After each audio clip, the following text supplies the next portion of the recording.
Ever pondered why boundaries are crucial in our lives?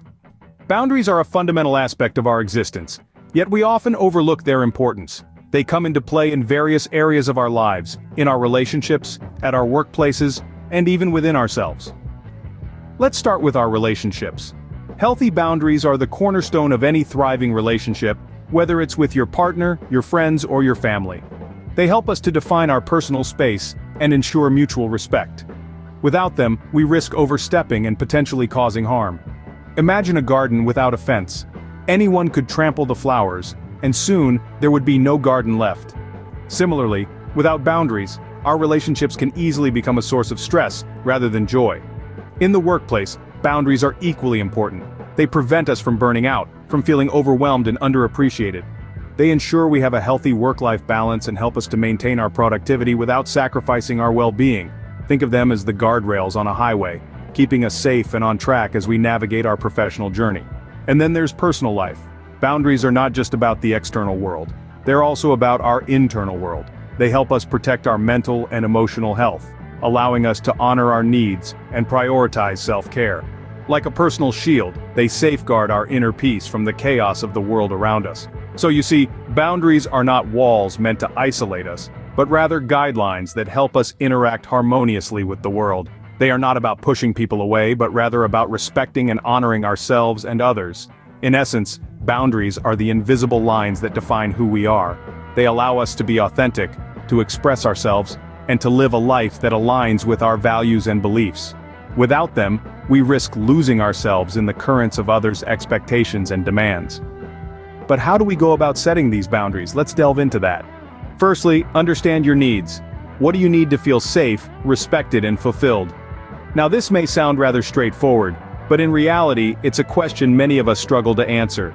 We're often so caught up in the hustle and bustle of life that we forget to pause, reevaluate, and truly understand our own needs. It's like trying to fill a container without knowing its capacity. You'll either fall short or overflow. Neither is ideal. So how do we find our capacity? How do we understand our needs? The answer lies in self-awareness. Self-awareness is like a mirror that reflects our inner world to us. It allows us to recognize our emotions, identify our triggers, and understand our values. It's about knowing what makes us tick, what makes us thrive, and what drains our energy. It's about recognizing our strengths, acknowledging our weaknesses, and understanding our limits. But how can we cultivate this self-awareness? It's simple.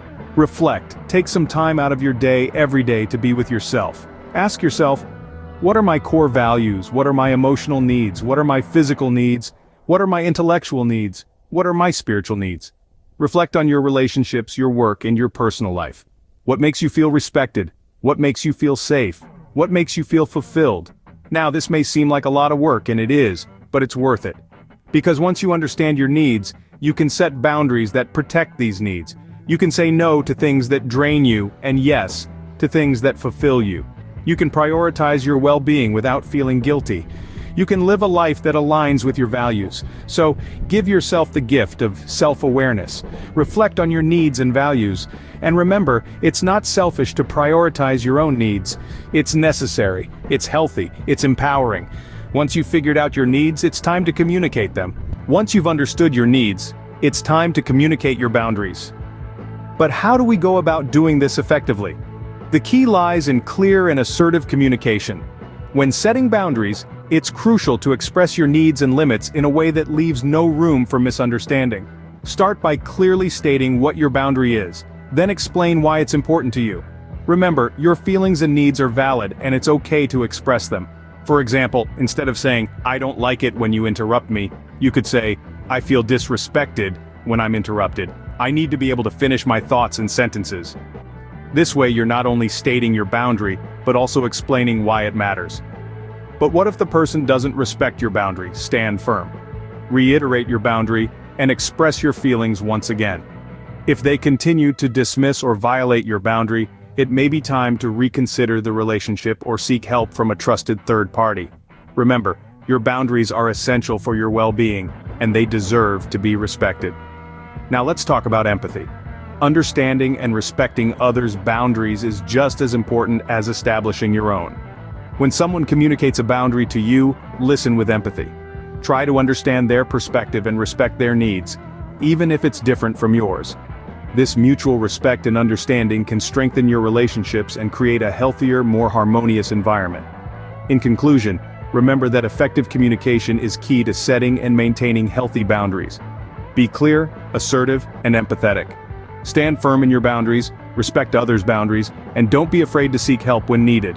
After all, boundaries are not walls meant to isolate us, but guidelines that help us navigate our relationships in a healthy and respectful manner. Maintaining boundaries requires consistency and strength. You've heard it said that practice makes perfect, and with boundaries it's no different. Once you've identified your needs and communicated them effectively, the next step in the journey is ensuring those boundaries stay intact. Let's start with a strategy that is often overlooked: regular check-ins with yourself. Just like a gardener checks on their plants, so too should you check on your boundaries. Are they still serving their purpose? Are they being respected? This self-assessment allows you to be proactive and adjust your boundaries as your needs and circumstances change. Now let's talk about assertiveness. Assertiveness isn't about being aggressive or confrontational. It's about confidently expressing your needs and standing your ground. It's telling the world, these are my boundaries, and I expect them to be respected. Assertiveness training can help you develop this skill, enabling you to communicate your boundaries more effectively and handle situations where they might be challenged. But here's a little secret. You don't have to do it all on your own. You can seek support from trusted individuals. These could be friends, family, or even a professional like a counselor or life coach. These people can provide you with feedback, encouragement, and even strategies to help you maintain your boundaries. They can be your cheerleaders, helping you to stay strong when it feels like your boundaries are under siege. And remember, maintaining boundaries isn't about being rigid or inflexible.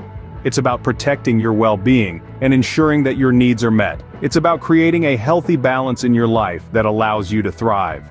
So keep checking in with yourself, practicing assertiveness, and seeking support. These strategies will give you the tools you need to maintain your boundaries no matter what comes your way. But what happens when boundaries are crossed?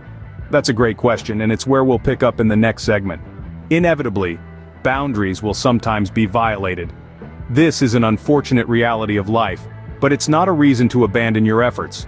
Rather, it's an opportunity to reaffirm your commitment to your personal well-being. When a boundary violation occurs, it's vital to address it in a respectful yet firm manner. You see, respect is a two-way street. Just as you respect others' boundaries, your boundaries deserve the same consideration. So when they're violated, it's important to communicate your feelings without resorting to blame or hostility. Use I statements to express your feelings and how the violation affected you. For example, I felt upset when you disregarded my request for privacy. Now, addressing boundary violations can be challenging and emotionally draining. That's why self-care is of utmost importance.